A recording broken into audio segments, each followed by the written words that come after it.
בסרטון בהילוך מהיר זה נראה כמו מפלצת שמתעוררת לחיים. בהתחלה היא נראית רגועה לגמרי. ואז גלים נעים על פני השטח שלה. היא גדלה ונוצרות תפיחות מוזרות. היא משלשת את הנפח שלה, הצבע הופך לכהה, ופני השטח שלה מתקשים והופכים לנוף חייזרי של פסגות ומכתשים.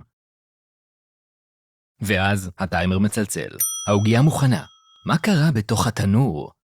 אל תיתנו לסינר להטעות אתכם. אופים הם מדענים משוגעים. כשאתם מכניסים את התבנית לתנור, אתם מפעילים שרשרת של תגובות קימיות שהופכות חומר מסוים, בצק, לחומר אחר. עוגיות. כשהבצק מגיע ל-33 מעלות צלזיוס, החמאה בפנים נמסה וגורמת לבצק להתחיל להתפרס.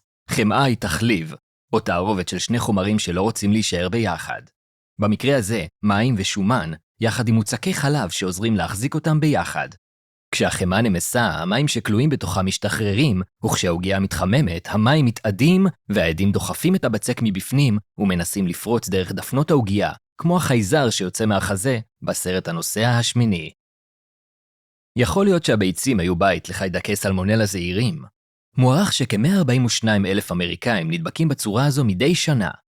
למרות שסלמונלה יכולה לחיות שבועות מחוץ לגוף חי, ואפילו לשרוד הקפאה, החיידקים לא שורדים בטמפרטורה של 58 מעלות צלזיוס. כשהבצק מגיע לטמפרטורה הזו, הם מתים. תוכלו לבדוק את זה בעצמכם עם קצת בצק גולמי שתטעמו מהבלילה הבאה שלכם. בטמפרטורה של 62 מעלות צלזיוס, שינויים מתחילים בחלבונים, שמגיעים בעיקר מהביצים בבצק. ביצים מורכבות מעשרות סוגים של חלבונים, וכל אחד רגיש לטמפרטורה שונה. בביצים טריות, החלבונים האלה נראים כמו כדורים של חוט מגולגל. כשהם נחשפים לחום, חוטי החלבון נפרסים ומסתבכים עם החוטים השכנים. המבנה המקושר הזה הופך את הביצה הנוזלית לכמעט מוצקה, ומחזק את הבצק הרך. מים מתאדים ב-100 מעלות צלזיוס. אז כמו בוץ שמתייבש בשמש, העוגיה מתייבשת ומתקשה. סדקים מתפשטים על פני השטח שלה, העדים שביעבעו בפנים מתאדים, וכך נוצרים כיסי אוויר שהופכים את העוגיה לכלילה ופריחה. מה שעוזר לתהליך הזה הוא חומר ההתפחה, סודיום ביקרבונט, או סודה לשתייה. היא מגיבה עם חומצות בבצק, ויוצרת גז פחמן דו-חמצני, מה שגורם לכיסי האוויר בעוגיה. עכשיו היא כמעט מוכנה לטבילה מרעננת בחוס חלב קר. אחת התוצאות הטעימות ביותר של תגובה קימית מתרחשת ב-155 מעלות צלזיוס. זו הטמפרטורה של תגובת מייר. תגובת מייר מתרחשת כשחלבונים וסוכרים מתפרקים ומסתדרים מחדש, ויוצרים מבנים דמויי טבעת, שמשקפים אור בצורה שנותנת למאכלים כמו עוף צלוי והמבורגרים את הצבע החום העשיר והמיוחד שלהם.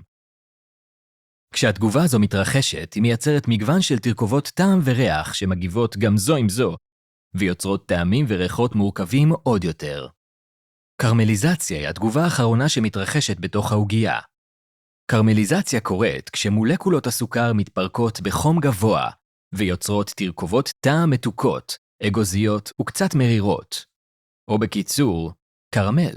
למעשה, אם המתכון שלכם דורש תנור בחום של 175 מעלות צלזיוס, זה לא יקרה כי קרמליזציה מתחילה ב-180 מעלות צלזיוס. אם אתם אוהבים עוגיות מעט חומות, כמו תייר בחוף, אתם יכולים לכוון את התנור ל-155 מעלות צלזיוס. אם אתם רוצים שלעוגיות יהיה שיזוף יפה, תעלו את החום. תהליך הקרמליזציה ממשיך עד 200 מעלות צלזיוס. והנה עוד טריק. אתם לא צריכים טיימר.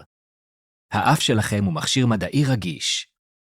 כשמריחים את הניחוחות האגוזיים והכלואים של תגובת מייר והקרמליזציה, העוגיות מוכנות.